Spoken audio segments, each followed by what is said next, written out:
So I'm going to explain a little bit about the comparative costs of perhaps building new as opposed to using and modifying existing. So I'm working with Brian Love, we are sort of promoting the idea of the connected cities, which Brian will sort of outline in more detail. I'm just going to talk initially about the sort of comparison of sort of old versus new. The context of all of this is that we are in a climate emergency, and it will be well known to all of you that we are seeing some of the hottest temperatures that we've seen in our living time, but also in thousands of years. So it's actually quite a serious situation. It's a very serious situation.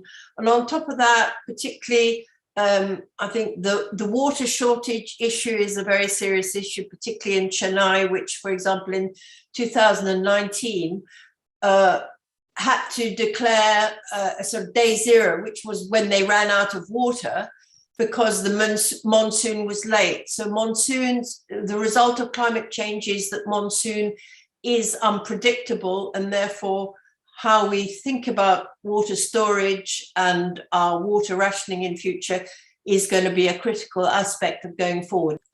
And I think this is perhaps quite important because for a long time, I think the perception has been that climate change has been predominantly about industry, but it has been well known for a long, long time that transportation is responsible for a significant amount of carbon dioxide emissions.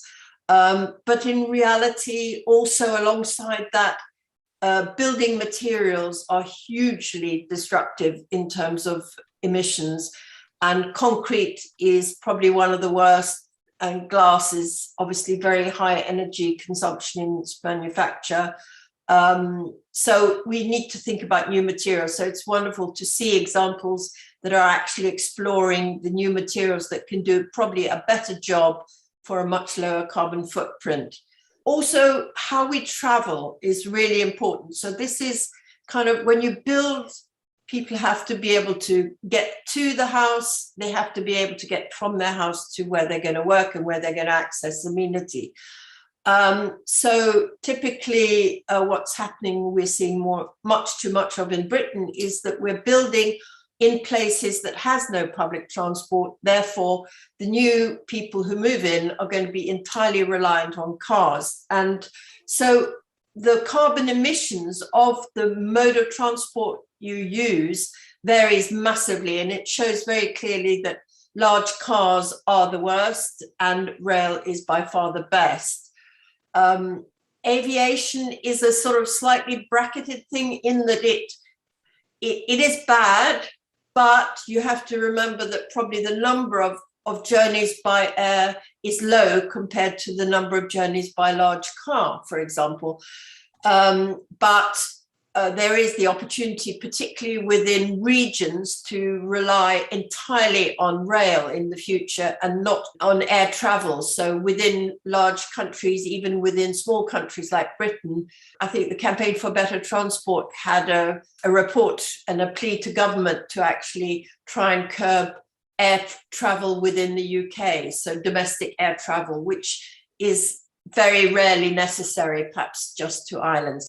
Or there is another aspect too, which is actually how much space it takes to move people. And this was a study that was done, studied the actual space that's needed to move people. And it's very clear that you can move far more people by rail or by bus than you can in individual cars. So individual cars take an enormous amount of space, which then contribute to congestion, clutter, destruction of physical amenity, and actually the roads to provide them, motorways, take up masses of good land that could be turned over to agriculture to support growing populations and provide food for cities. So we've done a few sort of costs on the comparative costs of new rail versus existing rail, so upgrading what exists. And we have deliberately not expressed them in the same currencies because we feel that probably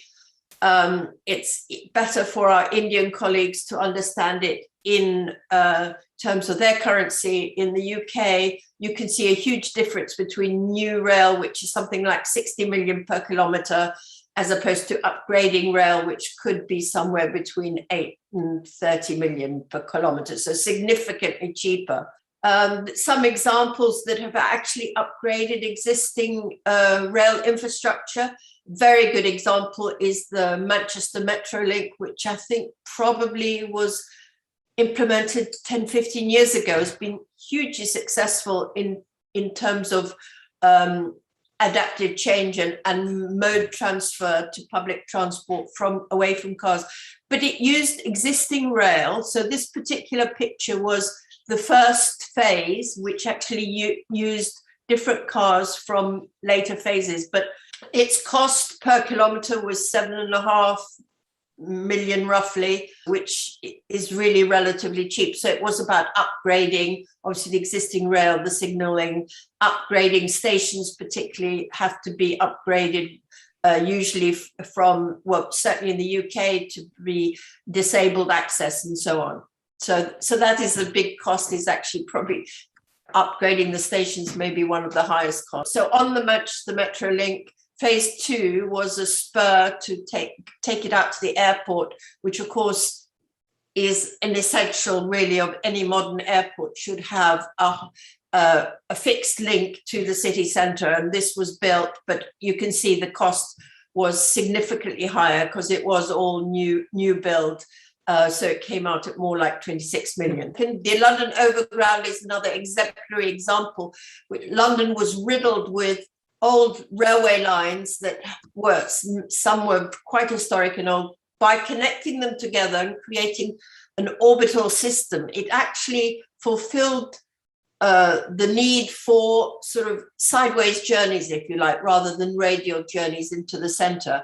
And it was just infinitely more successful than ever was planned or even anticipated.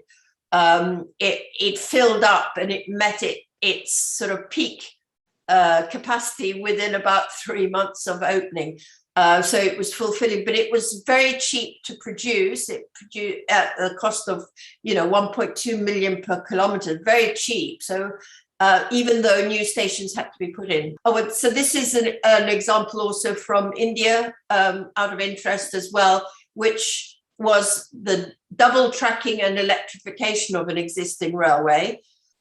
And the cost here, it's expressed in rupees, but 7.4 crore per kilometre. So probably more expensive than UK, simply because, single tracking to twin tracking is already doubling the railway infrastructure and then upgrading. Nonetheless, it can be done and it's worth doing.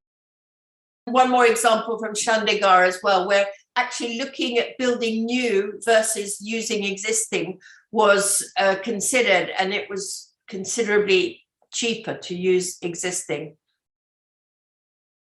Connected Cities focuses on making maximum use of the existing rail infrastructure to minimise carbon footprint. And we propose groups of towns gathering together to decide where to locate their transport and development. The focus is in the 1 kilometres around railway stations, whether existing or new, which in broad calculated terms can accommodate a population of 30,000. Applying this system to Bristol, these are the existing stations, and looking at the 1 kilometre circles around them, we believe that you could accommodate a population of 57,000 additional people within that. There are proposals to develop new railway stations in Bristol, or quite well advanced, and reopen some of the existing lines that are currently only used for freight. The potential of the new railway stations, which are currently proposed, would house approximately another 24,000 people, in addition to those who are already in that area. So that we're looking at about 80,000 potentially within walking distance of a railway station, good level of service. The area to the west of Bristol constitutes a little connected city of its own, in the sense that all travel would be within 15 minutes of the hub town, which in this instance would be Avonmouth itself. This is currently a port area and has very substantial development population potential. We believe that it could easily accommodate 75,000 people in both the existing and the new stations there. It would require some upgrading of the rail system, but again, that's already underway. Because Bristol Metro West is part of a general programme throughout all of Bristol to improve public transport dramatically, to integrate it so that the trains, the buses, any light rail that's proposed, etc., all work together with a common ticketing system to a common timetable, and they're integrated. This is the plan is shown on the right-hand side. We're already talking about Metro West Phase 1, which will be 2 new stations. Metro West Phase 2, which is a bit further down the line, but still well underway, that will have 3. Now, if you put all of these stations together, both Avonmouth and those in Greater Bristol, the potential population that could be provided for within walking distance of a railway station would be in the order of 150 to 160,000 additional people. At present, the government housing target is, well, it's actually 2,500 dwellings, which is around about 7,000 persons per annum. So that shows you that even with just the existing stuff that's in the pipeline, there's nearly 25 years of capacity there. That would prevent the growth of development on places that are not well served by public transport, because as Camilla pointed out, there is an enormous difference between the impact that you have when you build with public transport and the impact you have when you force people to use cars. Same thing applies to Tirunelveli. So at present there are 7 railway stations in the area, and they have present relatively limited services. Numbers per day are quite low. The existing stations could accommodate in their order of 165,000. A lot depends on densities, but there's certainly capacity there. An example of such a station, using the kind of diagram for ensuring that there's green wedges coming in and that 50% of the land is left free for green purposes within this 1 kilometre circle. This is an existing station called Peckhai, which is to the west. And it will have a high density core, but primarily the housing will be accommodated in a series of villages. And you can see here the blue and green infrastructure that is proposed. Tirunelveli connected city, if you were to develop a series of 8 new stations in addition to the existing one, could accommodate very substantial numbers of people. Indian densities are considerably higher than those in the UK. It's perfectly normal to live at densities which are unusual in the North UK. There could easily be a further 500,000 people accommodated within walking distance of rail services in this. That would obviously take time, but at present there's an enormous upgrade going on with the existing rail system, as we have seen. It's double tracking, it's being electrified, both of which are key. And what needs to be done to make all this happen is to introduce new and effective signalling systems, which are developing very fast and being used throughout all of Europe and spreading across the world. All this technology is coming along quickly. It could be well employed. So if you'd like to know more about this, this is our website. If you want to find it, just type Connected Cities as all one word into Google and we will bounce out at the top. So if you're interested in following up more detail of this, that's where to find it.